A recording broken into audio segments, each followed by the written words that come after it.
Over the past several weeks in Hollywood, we've seen any number of personal brands in jeopardy because of the Me Too phenomenon. This week on The Brandpreneur, we discuss crisis management and what to do when it hits the fan with your brand, right here on The Brandpreneur. Hey, this is Nick F. Nelson, Brand Strategist and Creative Executive, and you are watching Brandpreneur, the place where we help you build your brand and run it like a business. Well, 2017 is almost over, and it couldn't happen fast enough for some brands. That's because in this past year, they have experienced crisis. There's no better example of this than in Hollywood, where it's been on fire, literally and figuratively. Over the past several months, there have been allegations of sexual misconduct from any number of high-profile individuals. From Harvey Weinstein, to Ben Affleck, to Kevin Spacey, and Russell Simmons. Well, I'm not too surprised about Russell Simmons. And Dustin Hoffman, Tootsie, all whose brands have been impacted because of these allegations. In 2017, crisis has not been limited to high-profile individuals. You've also had major brands that have had their fair share of crisis. From the Equifax security breach to United dragging individuals off of an airplane, brands have experienced their fair share of crisis. So today I talk to you a few minutes about what to do when it hits the fan with your brand. Now, before we talk about crisis, as we always do, I want to make certain that we have an accurate definition of what crisis actually is. Crisis, a time of intense difficulty, trouble, or danger. Or a time when a difficult or important decision must be made. Now, nobody ever wants to fall into a crisis. However, there might be something that a rogue employee or even yourself might do to cause one. When you do, there are a few steps that you should consider. They actually start prior to you even having a crisis. Number one is establishing a loyal following. Having a loyal following and or advocates can serve you very well in your times of crisis. These are individuals that can speak up for your character, that can rally behind you, that can also defend you on your behalf at those points in times in which you cannot. One example of that happens to be with Kevin Hart earlier this year. Kevin Hart, actor, comedian, very well known, very well respected. Brands love him, people love him. Well, this past year he got caught doing some stupid stuff, getting a bit too close to someone he should not have been getting close to, and all of a sudden his brand is in jeopardy. Why?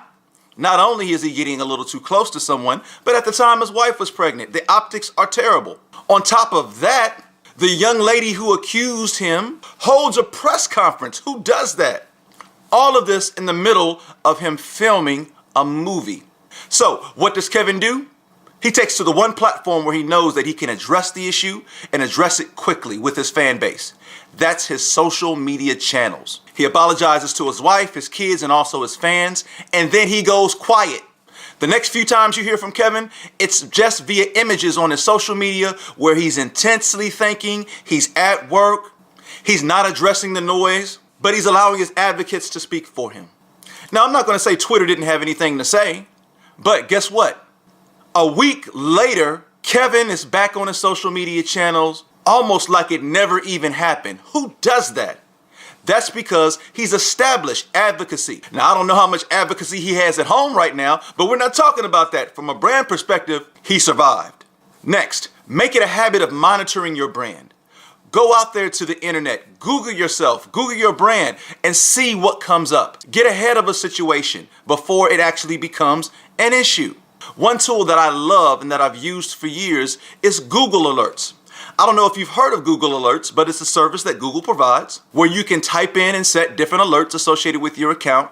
And any instance that your name or the name of your brand is mentioned, an alert comes right to your inbox. This again allows you to get ahead of a situation before it becomes an issue. This helps you manage a crisis. Next, in the vein of getting ahead of a crisis before it even starts, you want to have and you need to have a crisis management plan.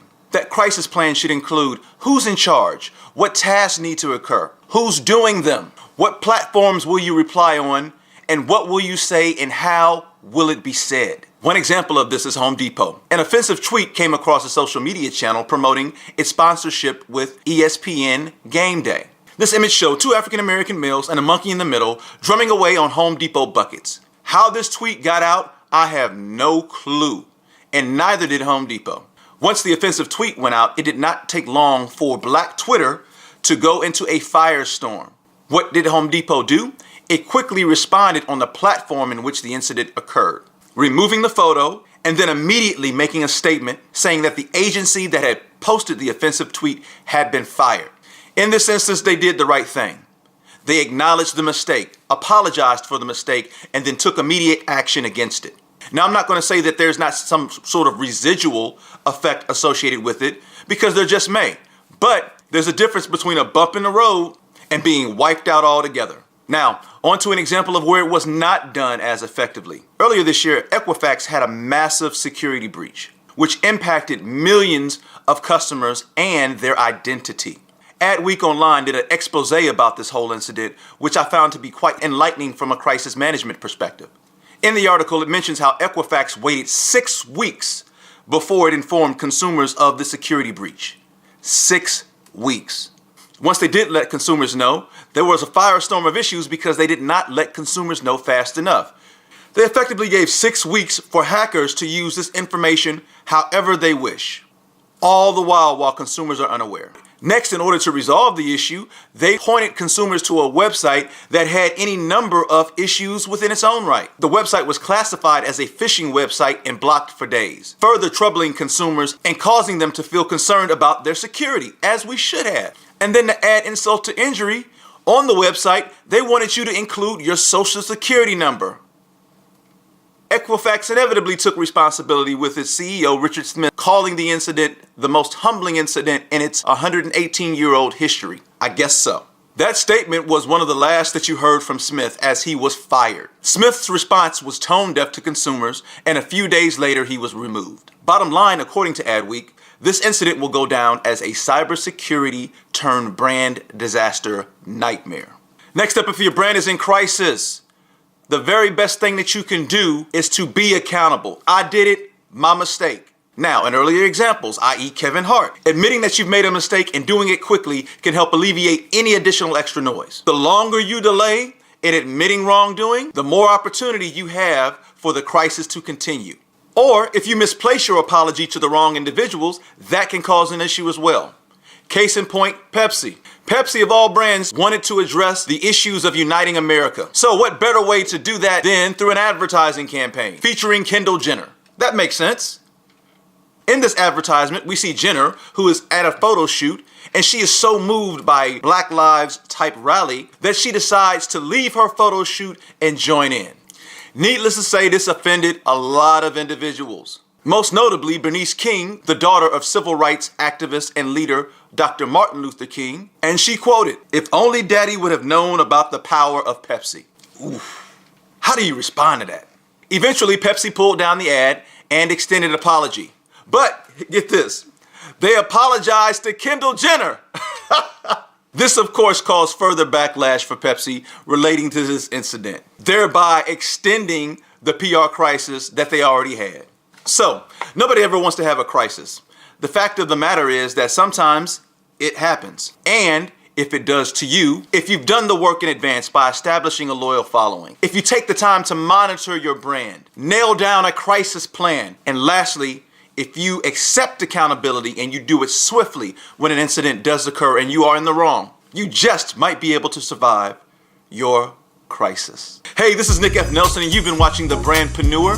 I appreciate you so much. Thank you. I hope that you found this information informative and that you take it in consideration. As always, if you have any questions about your brand, please feel free to email me at nick@nickfnelson.com. We're also very excited about our new syndicated partnership with online news and entertainment outlet Moxie. Please go to MediaMoxie.com and look at prior episodes of The Brandpreneur. Like I say at the conclusion of all my episodes, never be afraid to promote your business or your brand, and do it shamelessly. You take care.